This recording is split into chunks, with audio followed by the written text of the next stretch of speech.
89 on up, homies, the show where you gon' get Cali history. It's told with respect and dignity. Spoken by jihad so vividly. He's taking over the industry, giving y'all some download imagery. Damn you, if you ain't hitting them likes, come on, subscribe. Check out the channel and I bet it will make you decide to tune in every chance you get. It's lit, and some of y'all can learn a bit from this gangster shit.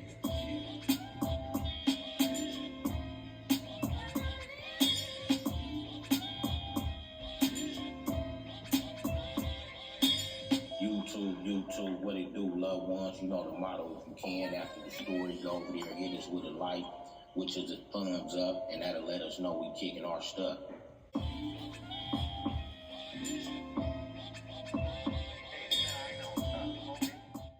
I want to thank the homeboy G League Deuce for the intro from the legendary Mental historical hip-hop album, Banging on Wax. You can reach him on Instagram at Solid From Day One. YouTube, what it do, loved ones? The young homeboy had hit me up, and he was talking about he was scrolling through content on YouTube, and he really wasn't seeing too many content creators put out something pertaining to MLK, Martin Luther King Jr. birthday or celebration time era. And he was asking me, have I ever experienced a civil rights movement type of situation inside the turf? And I told the young homeboy, you know, as I'm thinking in my head, I said, yeah, homie, I went through a hood experience civil rights movement in the turf with the young homeboy, TiNy Tako, homie. Inglewood Neighborhood Power Rule, 700 block edition. And I meet the young homeboy, TiNy Tako,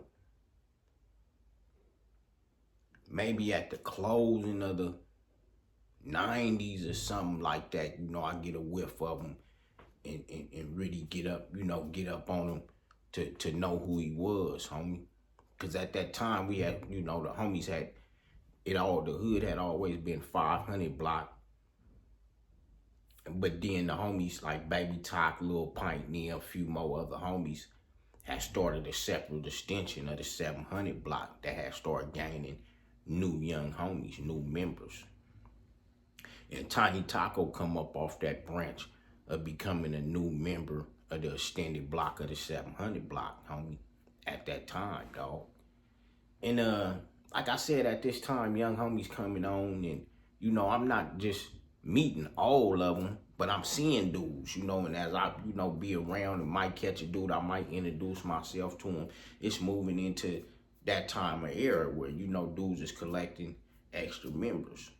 So, you know, the type of homie I was at that time, I prospect a motherfucker. I see a motherfucker in the hood.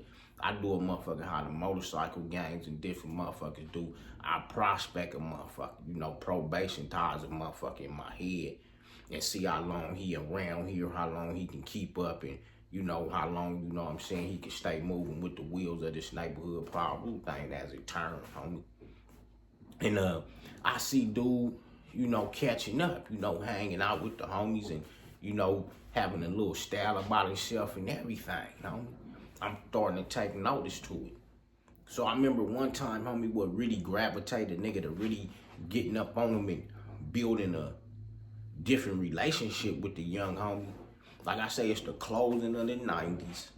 And like I say, young homies, you know what I'm saying, not to take nothing from these dudes. You know, dudes is growing into feeling their character, feeling themselves, and feeling like they can, you know, make extra moves, homie, which that's cool. But when you join a gang, when you come from somewhere that probably not family type structured, or you might be in a house with a single parent, when you join the gang back then, it was different, homie. Because like I said, niggas that come up knowing this shit, we knew if the big homie say something, this what it was.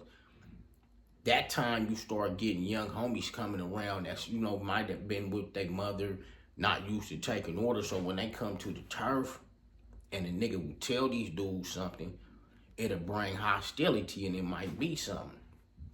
So like I said, to dive into where I'm leading this to bring me closer to the young homeboy TiNy Tako at that time, one of the OG homies have a misunderstanding with TiNy Talk, homie. And I won't mention that OG homeboy name, but the OG homie have a misunderstanding discrepancy with TiNy Tako, homie. And it lead to them having like a physical tussle altercation. But at that time, homie, me, the homeboy Smiley from the turf, aka Big Deuce, we at that era time, homie, where on our watches, can't no young homeboys, get down with no older homies. Rather, if the older homies tell us it's bull, we got it, we still feel like, nigga, fuck that shit, nigga. Y'all are big homies, nigga. Nigga, anything that come up under us gotta go through us if they try to get at y'all.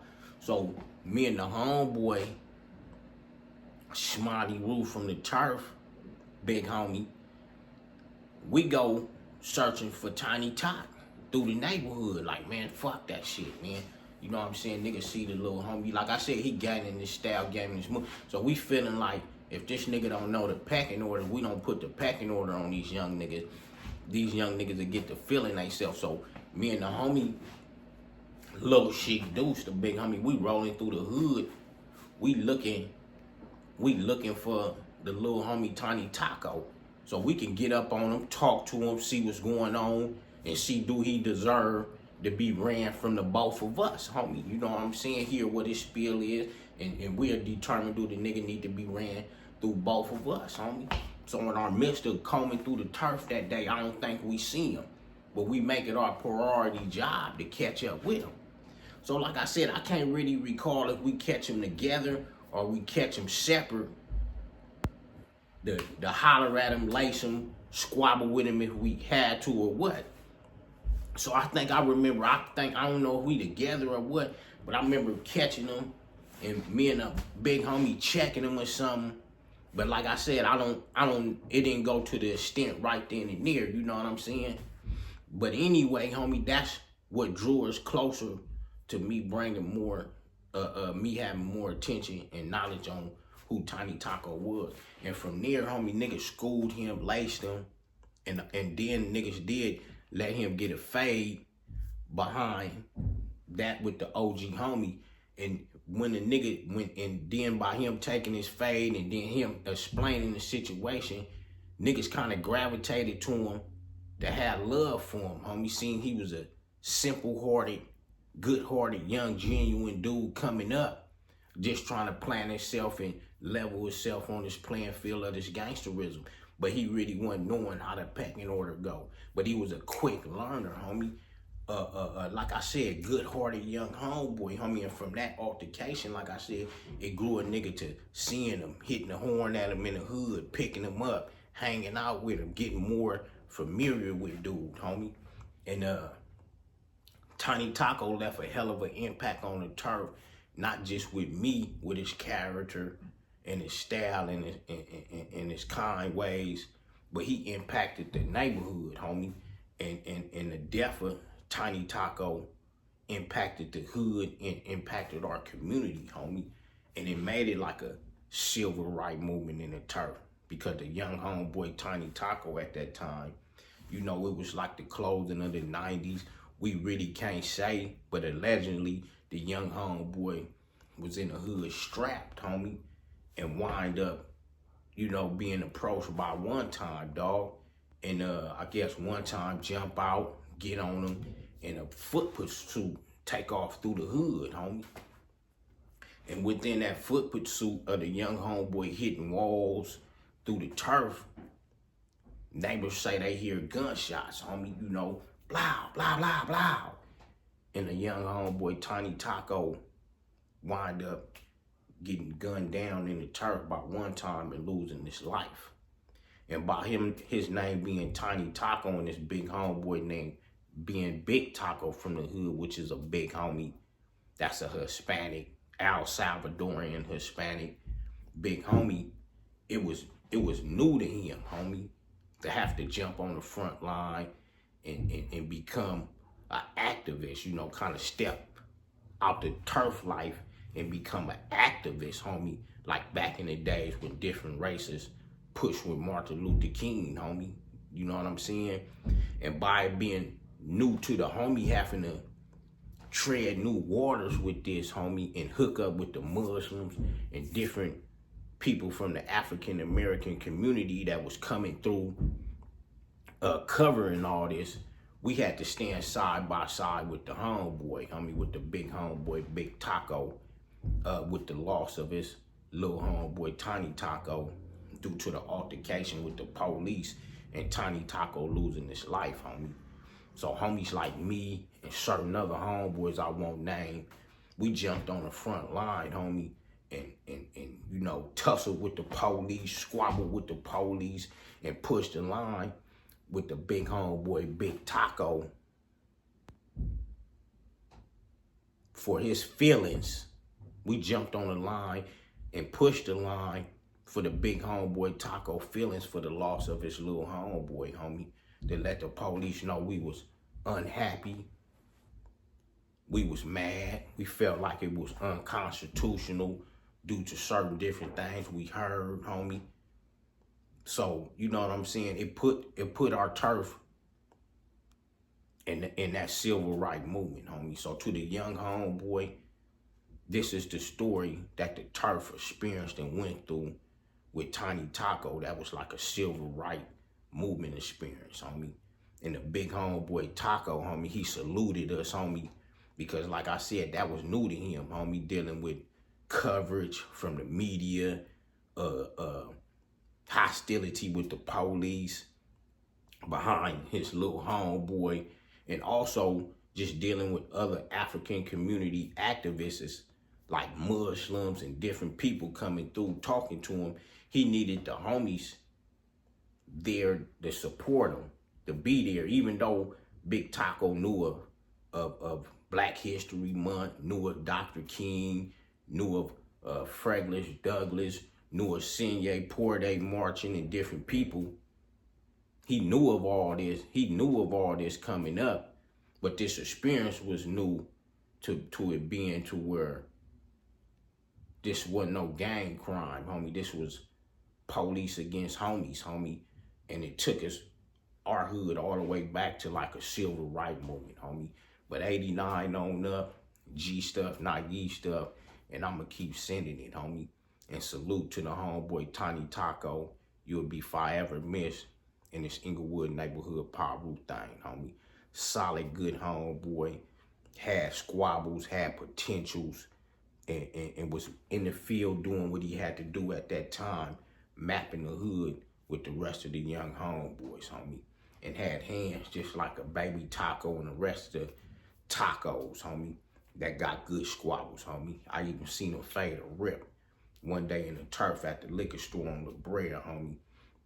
And like I said, this was the shit that I started building my relationship and gravitating to when I seen him out there chunking. Because when I pull up, I'm thinking he getting down with a homie. You know, they out there doing their thing, locking and everything. So I jump out. I'm like, Blood, what y'all getting down for? And as he getting down and bagging up, he like, dude from Whoopty Whoop. So I'm like, you know what I'm saying? I'm like, brother, let Blood go on and get up out of here, man, and do his thing, homie. He like, you sure, big homie? I'm like, yeah, let the nigga get up out of here and do his thing, homie. And dude get up in the car and get on and shit. And I tell the nigga, I'm like, nigga, you a solid ass nigga, get down with a rip. Too many niggas don't really just be taking head up phase with rips by themselves, especially when rips is coming through the hood, visiting, stopping at a store, you catch them at a restaurant. That's legendary shit. So I was lacing them, getting at them and all that shit, homie. But like I said, 89 on up, G stuff, not ye stuff, homie. And I want to salute the homies that jumped on the front line for the big homeboy Tako from different neighborhoods and from our hood, homie. And you know, that was a time our hood had to stand side by side, love each other, and walk the walk and talk the talk with each other against for what we believe was right outside this gang shit, homie. Yeah, I just wanted to add in that TiNy Tako and the OG homeboy that had that discrepancy wind up smoothing it out, working it out, and coming to the table on that situation. Also, I want to input that to the viewers that's really not from the streets, not familiar with the culture of the street. Sometimes we run from the police, not because we dirty, meaning dirty mean with a gun, with some dope, with warrants on our name. Sometimes we just run out of fear and harassment, homie. Sometimes our characters and style living this gang life inside our hoods and community, it used to draw attention from the police, homie. The way we talked, way we walked, made how we might wear our perms, our curls, and things of that nature, and our clothes and the cars that we drove. It made the police get on us more, homie. So sometimes when we high speed chase, when we ran from them, it wasn't because we was dirty with guns and narcotics with warrants. Sometimes we just got on like, fuck it, man. We were just tired of the harassment, and maybe that was the case with Tiny Tako that day. 89 on up. I'm out.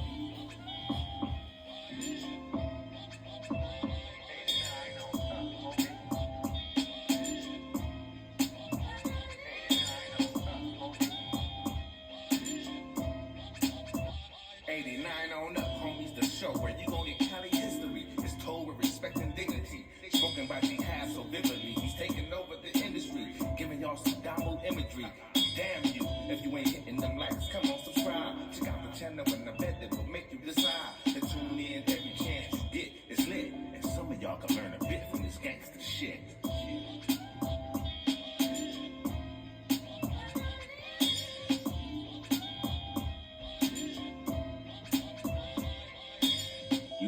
YouTube, what it do, loved ones? You know the motto, if you can, after the story, go over there, hit us with a like, which is a thumbs up, and that'll let us know we kicking our stuff.